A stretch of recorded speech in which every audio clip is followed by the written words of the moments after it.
My grandmother always said she wanted in her family, she wanted a doctor, a lawyer, and an engineer. And would always ask me, so when are you going to get serious? Growing up, I never came out to the beach. I got into different types of geometry around the world, such as crop circles and ancient architecture, and kind of the field that would be loosely labeled sacred geometry. And synthesizing all that, I was on the beach explaining to a friend what I'd been learning, and I realized that I could do the things on the beach, that could be the canvas. I'm describing what feels like almost like scientific equations on the beach.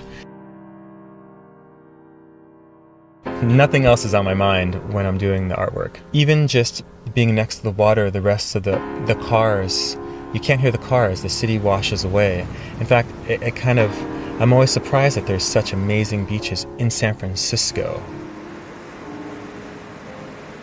The rakes that I use are generally they're leaf rakes, and because those rakes ride on the surface, they don't dig in like a gravel rake would.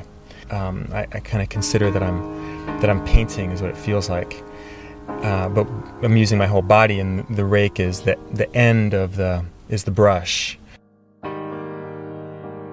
I start just before low tide and end just after low tide, so that when it's coming back, I've used up the area that it had already left behind.